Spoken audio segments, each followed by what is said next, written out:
All right, folks, we are here with the Cleverlys. Guys, it is awesome to have you here. It's great to have you here. If you haven't seen the Cleverlys, incredible music. I'm amazed at what you guys are doing, and we got Digger here. How you doing? I'm doing great. We're tickled to be here. I've known you boys some of you since before you had hair, and some of you since you don't have it no more. I've known you a long time. Yeah, but it's totally true. There's a lot of missing hair these days. No, the Cleverlys and the Chapmans go back a long way. Folks don't know that. We did shows together, and wasn't always in this configuration, but man, you got a killer band together right now. Thank you. I'm proud of the boys. Every one of them's my nephews. Which is really awesome. I mean, how many people have a family band that's especially so much family that's all talented? It's pretty incredible. And you know how that goes. You know. Well, we didn't have anybody talented in our band. So. I beg to differ. You guys are some talented boys. I've been like I said, watching you boys for a long time, but the family dynamic, you know, what you have on the bus and in the hotel room, you have on the stage. It's that, you know, that family dynamic of that energy, you know, and these boys have a ton of it. Yeah, I can see that. That's pretty incredible. Now the question is, do you guys fight the way we used to fight when we were on the road? No, I don't put up with that. You don't? I don't put up with it. Now, wow, I'll tell you why. These boys got to where they was on them Tide Pods. Tide Pods? Yes, and boy, they get irritable when they get on them Tide Pods. I told them, no more Tide Pods on that bus. Wow. We're going straight. Tide Pods is the gateway soap. Everybody knows that. I have heard that many a times. Yeah, Tide Pods are the gateway drug. It sure is, gateway soap. Wow, gateway soap. What does it actually lead to? The Tide Pods? Yeah. Well, you know what soap is. I am fully aware. Yeah. That's good. Which is next to godliness. Well, you know what I'm saying? super clean. I'm with you now. Yeah. I'm with you. But no, I'm tickled. These boys, we have a lot of fun, but when it comes down to the music end of it and public relations, and we're serious about it, you know? We're serious about personality on stage and off stage. And then you can see these boys, they're ready to go. I snap my fingers, and they are right with it. They're ready to go at any time. Sounds like Dad. You should talk to Dad sometime about that. I think we probably have a lot in common. I'll bet. You know, I'll bet. Got it all. Having to wrangle these. Whoa. I've had to wrangle these boys. It's these devices. Put your devices away. Put them away. I don't know how many times I got to tell you, boys, the devices and the Tide Pods is going to have to go. Now, we're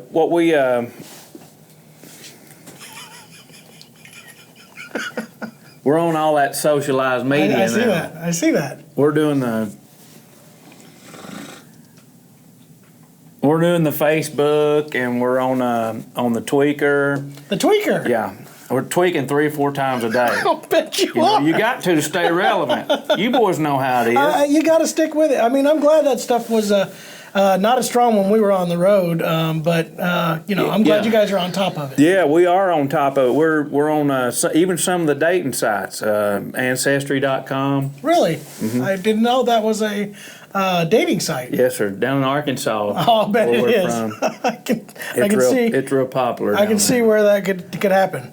So, how did the band kind of get together originally? What was the start Originally, it was my dad and his 3 brothers created the Cleverly Trio. Really?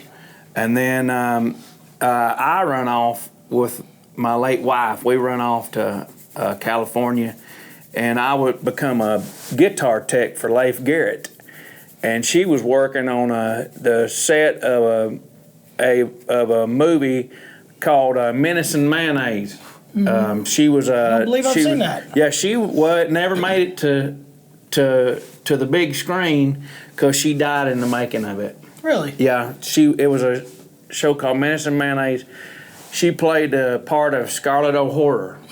Really? Yeah, and I can't understand why that didn't quite make it. I know, she fell in that vat of mayonnaise. Her last words were, blah, blah, blah. All right.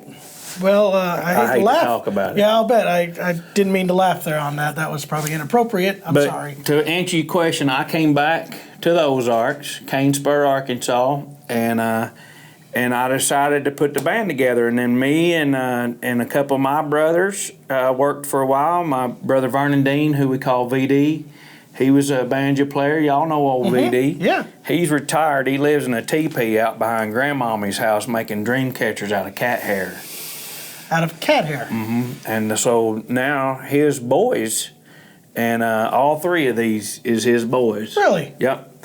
That there is. I can see it. This is the oldest one, Dale Vernon Dale, who we call DVD.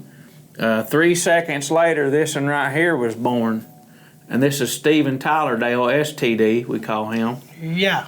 And then 3 seconds after that, this one right here was born. 3 seconds. Yeah, separating them. they are triplets. They're not identical. They're genital.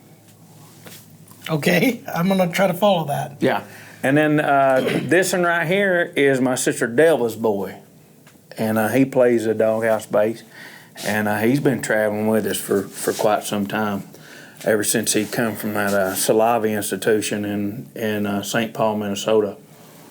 He when he was a kid, he was out in a barn lot playing. He got thirsty, so he nursed a milk goat.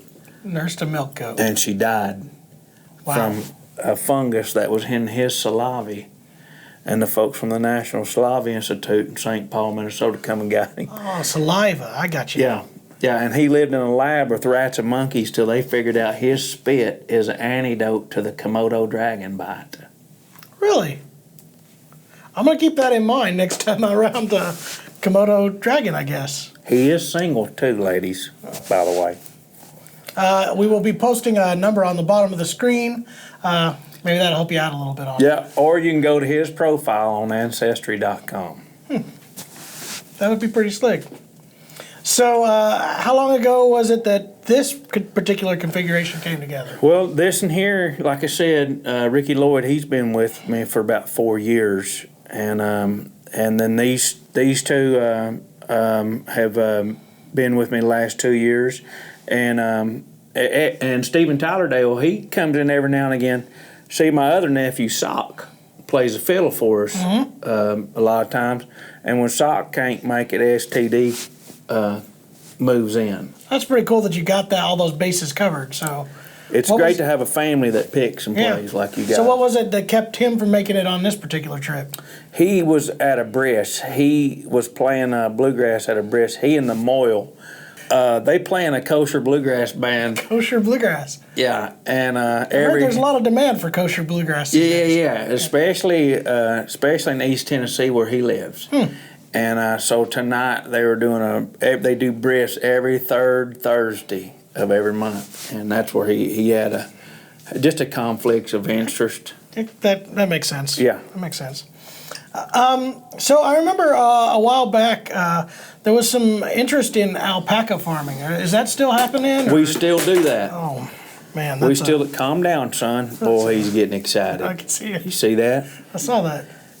No, we do alpaca farming. That's a big part of our income. I can see that. Yeah, we make 100% alpaca milk. We make clothing. You know, anywhere from sweaters to women's undergarments. And then... has there been a lot of demand for women's undergarments made of alpaca? No, there has not been any well, of a demand, but it's there if anybody wants it. That's a pretty good business model. Yeah, we make sausage. Oh. I mean, you name it. What we do is we trick the alpacas into thinking it's feeding time. Okay. And we usher them into a dark chute that leads them into the processing area. Yeah, I don't know if we can continue to talk about this right now. This is probably got a little bit dark. Yeah, you're probably right. Yeah. No one needs to know that. The outcome is that one of our alpacas could end up on your plate or in your wife's pants.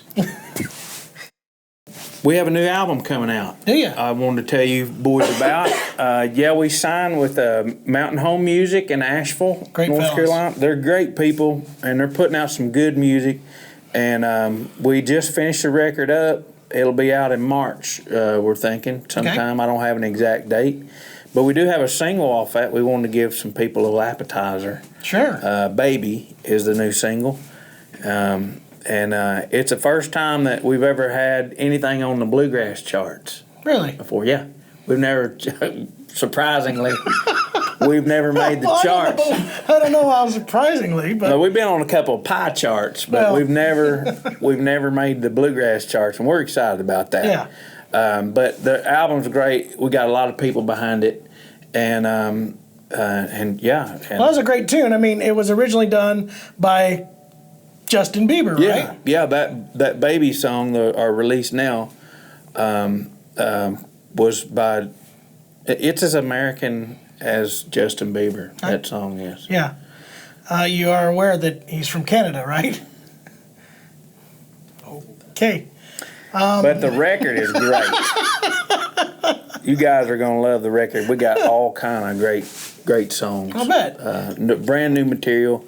We're really excited. Some original stuff, and then we like to do a cover tune now and again. All right. I always enjoy that. Who's doing most of the writing for the band these days? Well, the Kentucky Highway Patrol was writing some stuff out today when I'll we bet they were. come through Paducah. I've visited with them a couple of times myself. Yeah, we apparently wasn't up to snuff on some of the stuff on the bus. Slight exhaust leak.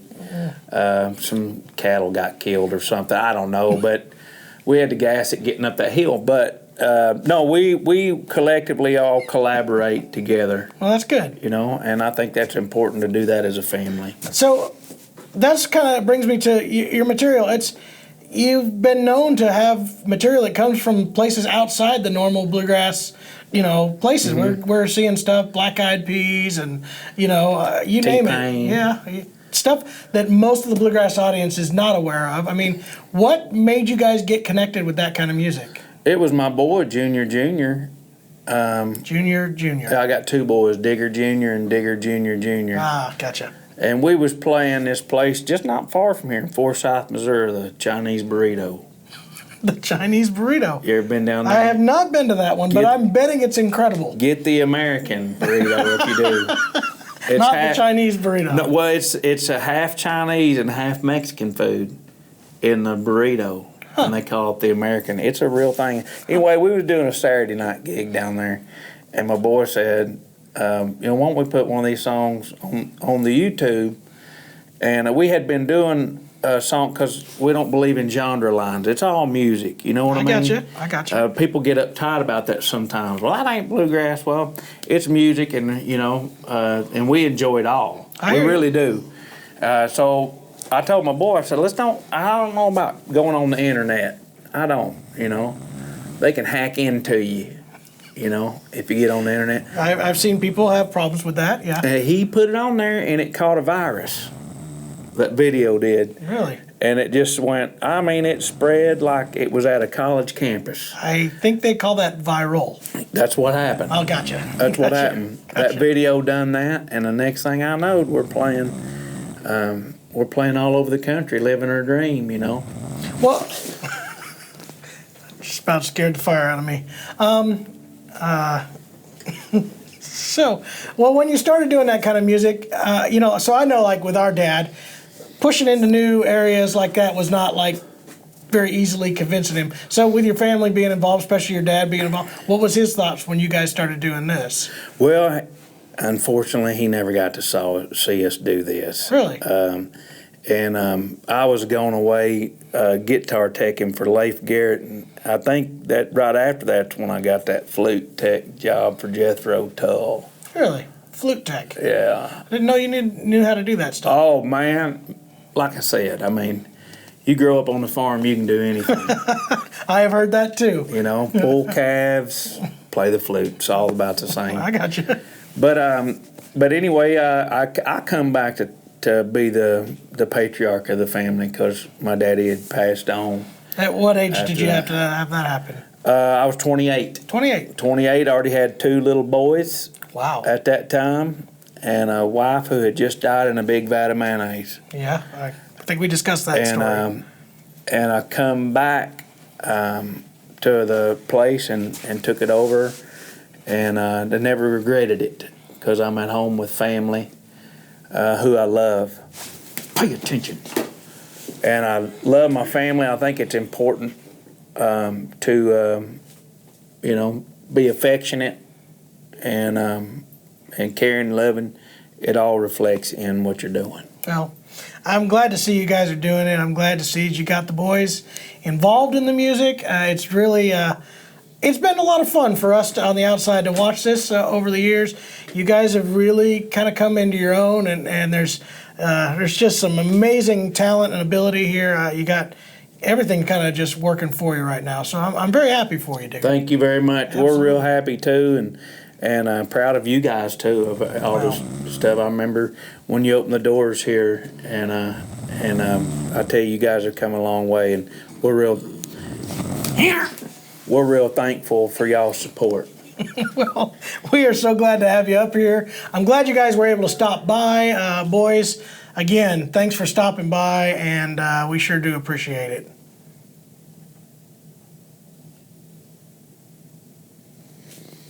Thank you guys for stopping by.